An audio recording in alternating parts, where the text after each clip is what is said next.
No one comes to my birthday. It's that simple. That very morning, my mom sent a message in the family chat group. I'm sure you understand now why no one is here. Don't make a big deal out of it. I read it over and over again. No greetings, no emoticons, just a cold, sharp stab. I texted back just one word. Got it. Then I opened my banking app and canceled the $2,300 automatic transfer I had been sending every month to pay the rent on their apartment on the outskirts of Sacramento. The next morning, I drove to the apartment complex where they lived. I didn't go inside. I just stood at the gate, pressed the key, and took back the car they had been driving for 2 years, as if it was theirs. The SUV that I had registered, paid for, and maintained. Then I called the bank, briefly and firmly. I want to close all additional credit cards issued to other people on my record, immediately. I didn't do it out of anger, not out of revenge. I did it because I was tired of the role they forced me to play. The ideal son, who was really just a walking ATM. A tech support worker at a medical software company in Portland, working 50 hours a week, living in a rundown third-floor apartment with no elevator. I wasn't rich, just trying to keep things from falling apart. They thought I wasn't brave enough, that I would make a scene and then text again to ask how I was doing and send more money like before. But this time was different. This time, it was the end.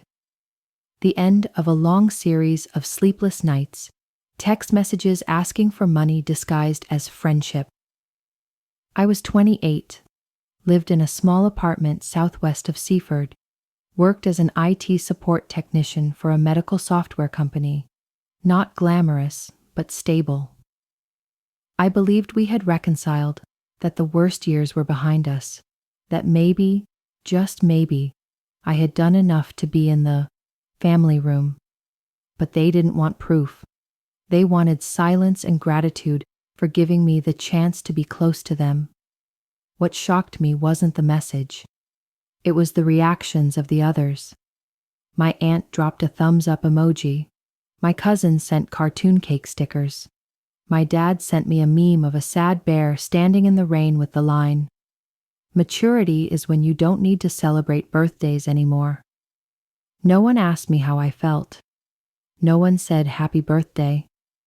I sat silently in the room with only the whirring of the ceiling fan, the cold screen of my phone in my hand. What surprised me was that I wasn't in pain.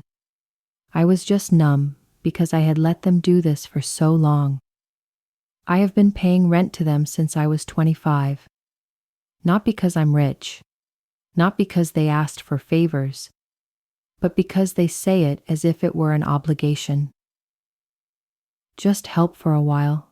I'm the only one in the house with a stable job. We raised you all your life. Now it's time for you to slow down a little.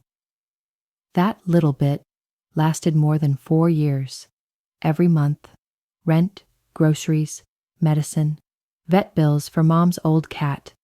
They never say thank you, but if I am late sending any month, I will get messages like, "Mom is in so much pain. She probably won't be able to get up today. Dad doesn't understand why the internet is so weak. Can you check it for me? Nora is going to lose her job without a car. Can you help?"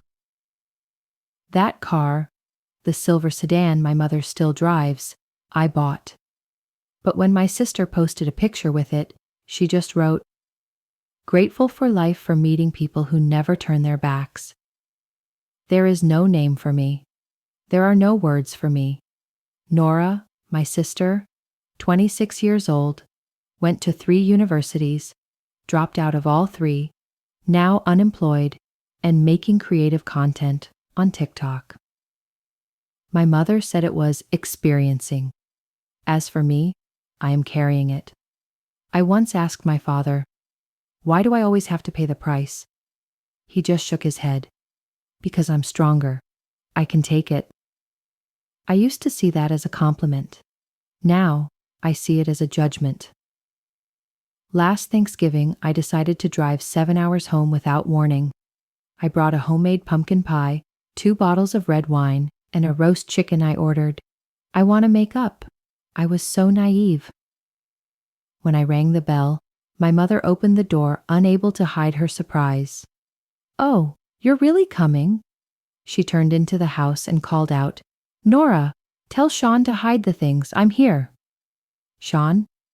I have never heard of this name. It turns out my sister's new boyfriend, who lives in my house, sleeps in my old room. I slept on a folding chair.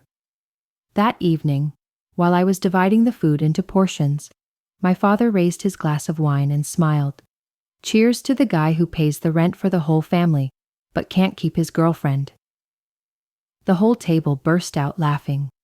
Nora, Sean, and my mom. I smiled too, but it was a smile that didn't reach my eyes. That evening, I washed the dishes, took out the trash, and paid the plumber to fix the leaky faucet. Because, family, son. My mother said so, and then I understood. I am not a part of this family. I am just a financial support system that they call a child. Until that birthday morning. When I decided to close the door, I should never have opened.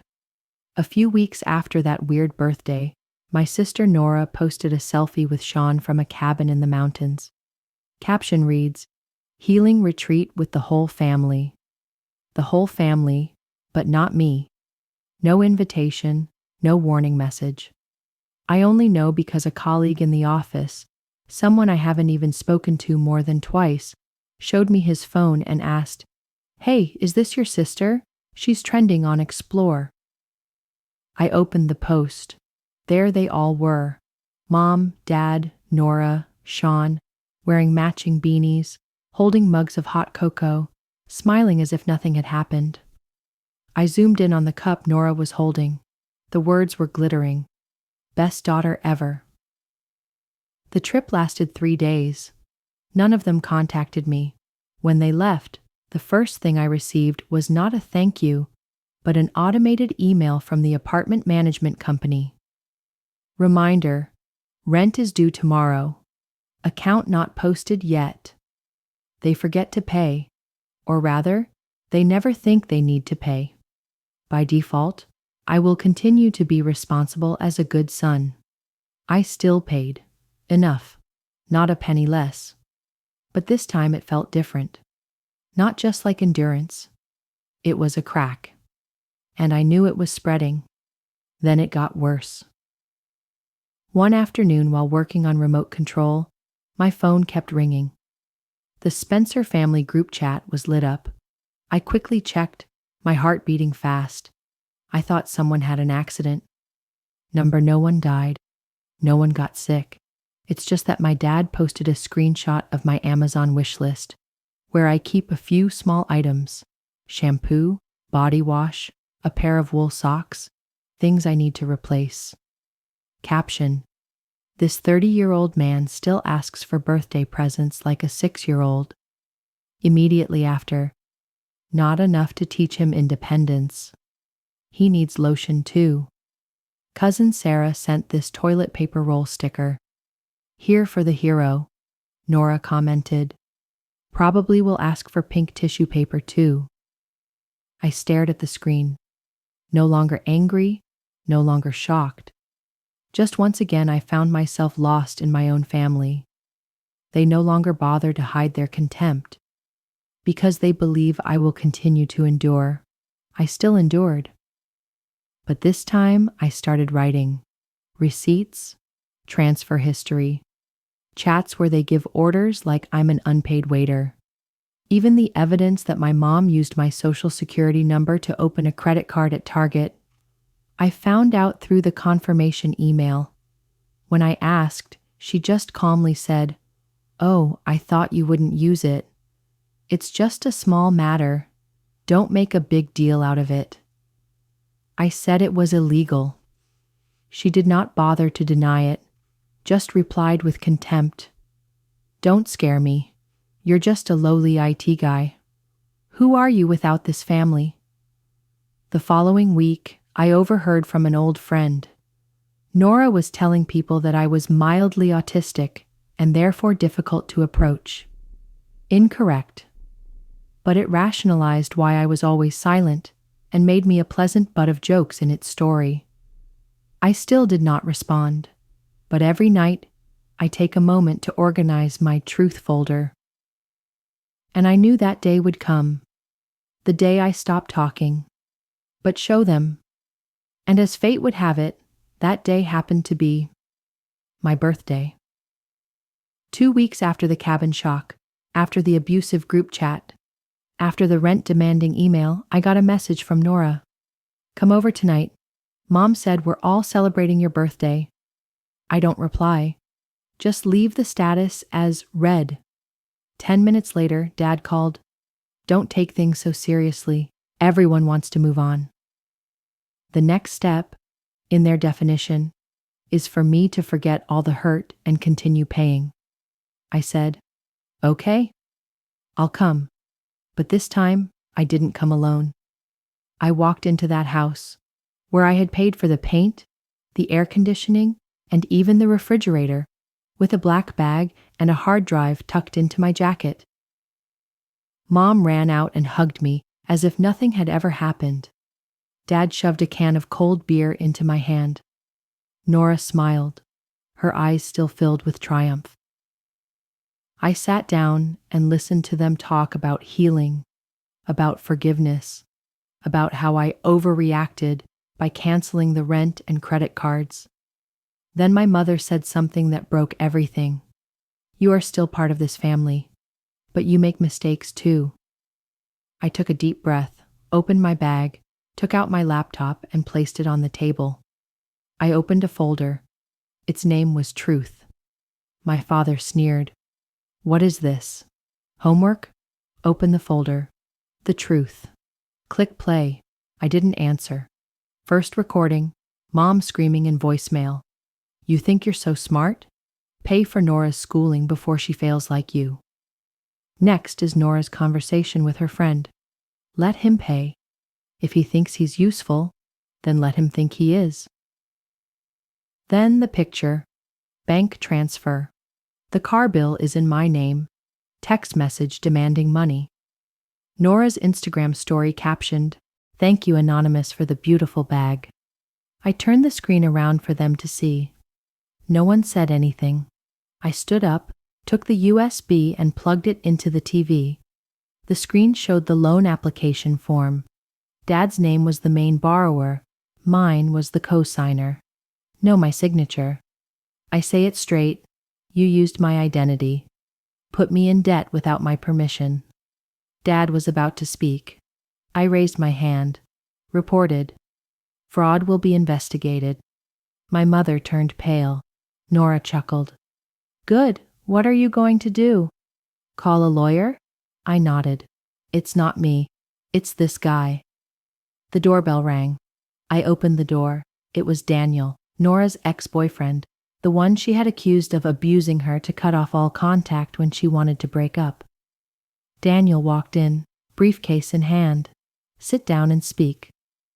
"Do you want to say it yourself, or should I present it?" Nora turned pale. "Are you crazy? How dare you come here?" Daniel opened his bag. Evidence emerges. Original unedited message. Recording is cut and pasted. Log files from the messaging app prove Nora made up the story. My mother started crying. Dad looked down at the floor, speechless. Nora shouted, "You two are delusional. I'm the victim here." Daniel calmly, "No, I'm the bully, and this time I can't erase history." He stood up and left. I saw him to the door. Before I left, I turned back, looked straight at them, the people who used to be family, and said the last words I would ever say in that house. People want me to be the sensible son, the walking wallet who never says anything, but this time, I'm the one who rewrote the script. I grabbed my laptop, 2 hard drives containing my entire financial history, and walked out of my house in the Tacoma suburbs. Behind me, everything began to fall apart. literally and figuratively. My mother shouted from the window, "Callie, hold him! He's crazy!" My father ran out onto the lawn, shouting at the top of his voice, "You can't just leave without talking properly to your family." I heard glass breaking in the living room. It must have been the glass I gave them for their wedding. No big deal. I don't look back, because when you have freed yourself with the truth, you do not need to look back at the ruins you have escaped. The next morning, I went online. Post once only. Title: When Love Turns into a Contract Without a Signature. Inside the link, every bank transaction, an illegal loan application in my name, Nora's fake text messages, doctored recordings, a breakup script, my mom's voicemail screaming at me to be a man and pay for her daughter's college. My dad's Thanksgiving joke about how I couldn't keep my girlfriend, but still paid the electric bill. I don't whine. I don't cry. Just state the facts, carefully arranged. Account transactions from the past 3 years. Loans in my name that I never signed. Edited messages. My mother's voicemail left. If you are a real man, you should pay for your sister's education, not calculate every penny. Clip recorded on Thanksgiving evening when my dad laughed out loud. He couldn't keep his girlfriend, but he kept the bills for the whole family. Last line of the article. I don't hate. I just don't act anymore. I turned off the phone. By noon, the post had spread across Reddit groups, Twitter, and a few private forums. Not celebrity-style viral, but enough to make a splash. Comments are pouring in. I was also considered the ATM of my relatives. This story is as if I wrote it. The document is too detailed, there is no argument.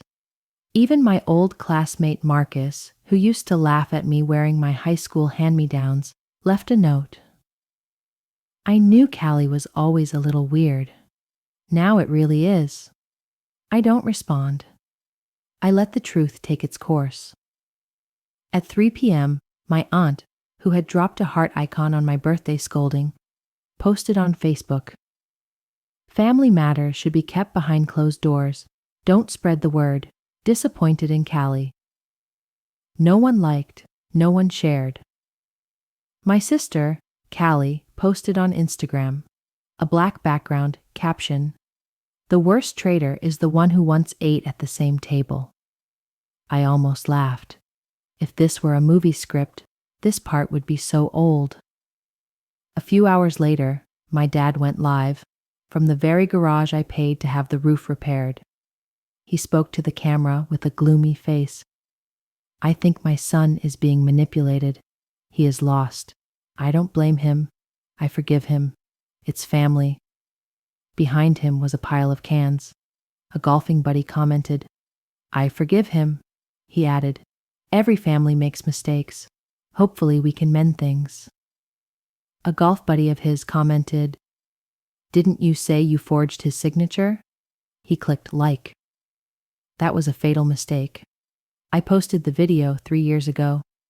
My dad, on the sofa, beer in hand, said directly to Callie, use his account. It's okay, he owes us all. Without us, what does he have? I don't add comments. Just leave the video as a response. Timestamp included, then log out. Again.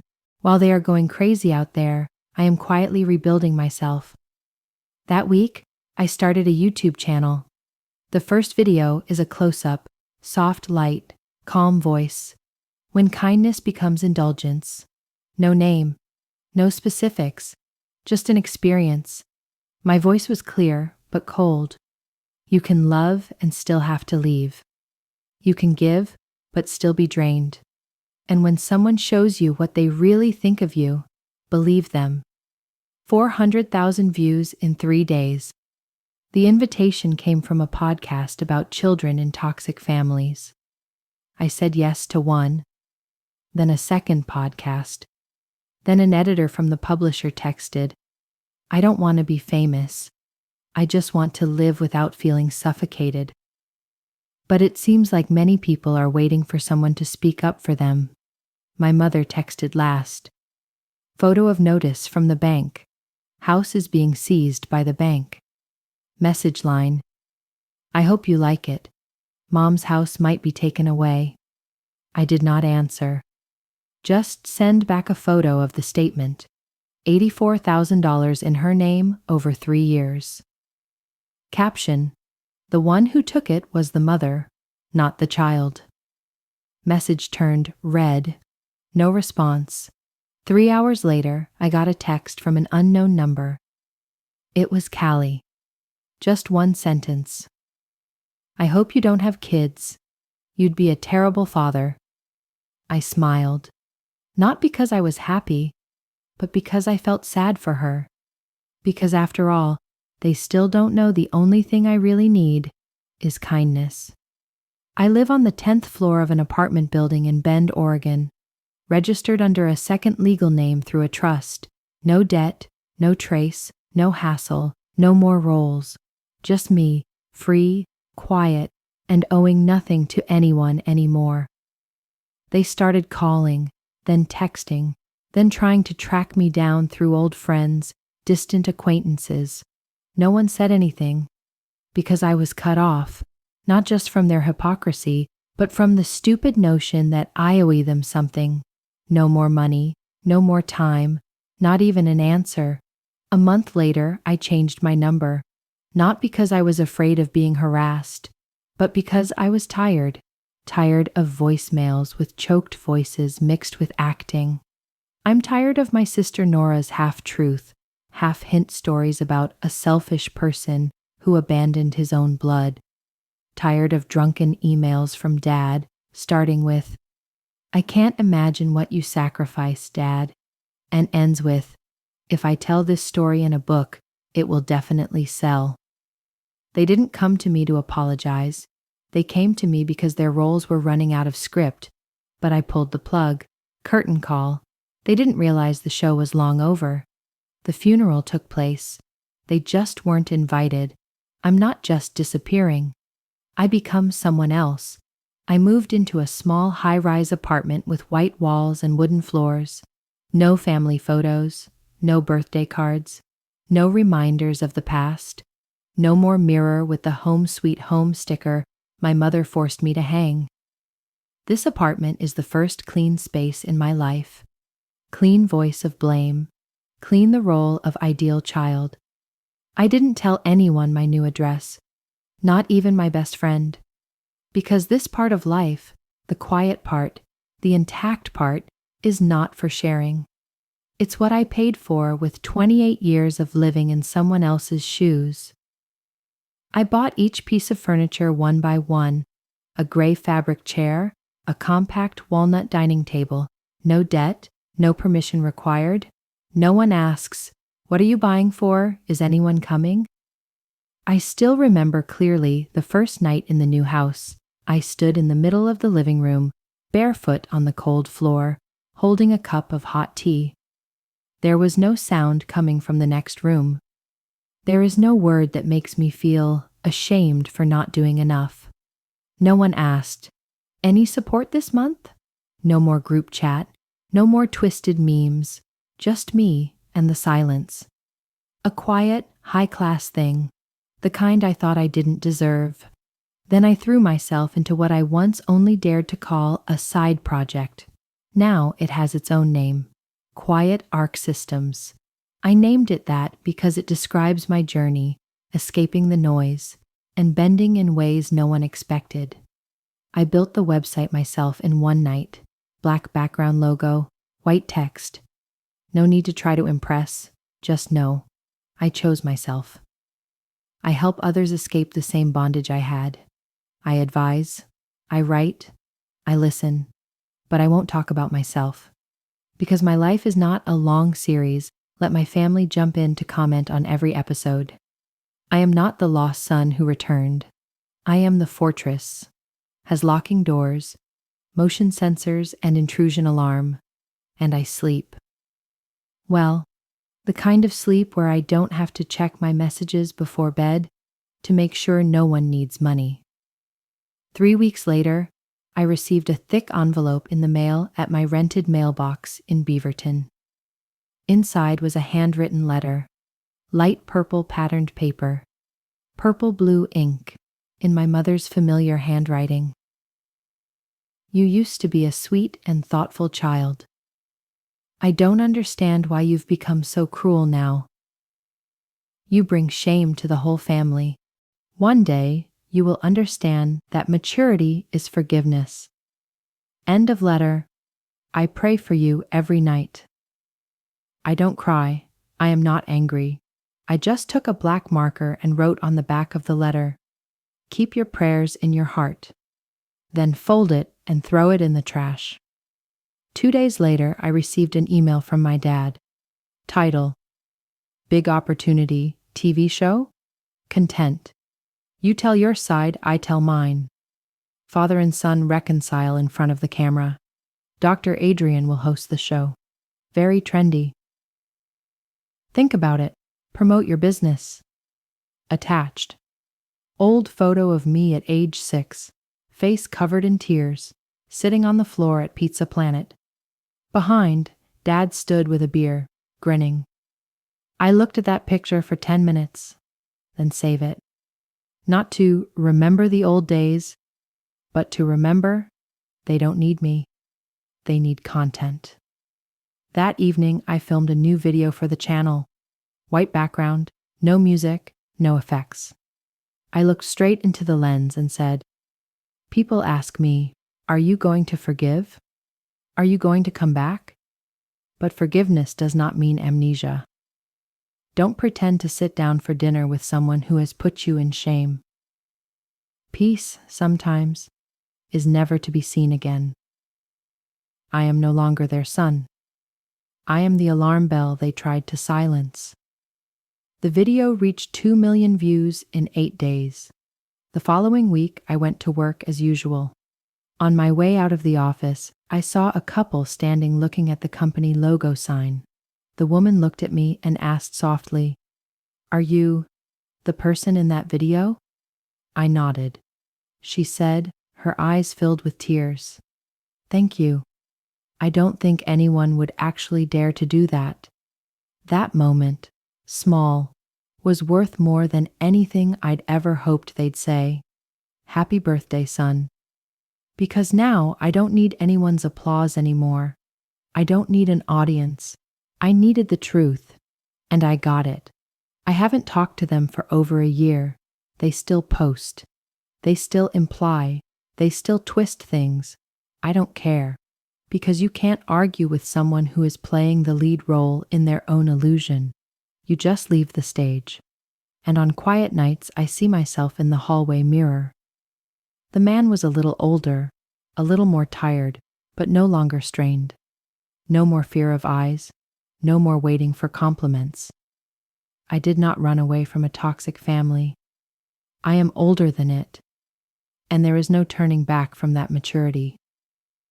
The steel board right next to my conference room door still bears the words, "We do not heal old wounds. We open the door so you don't get hurt anymore."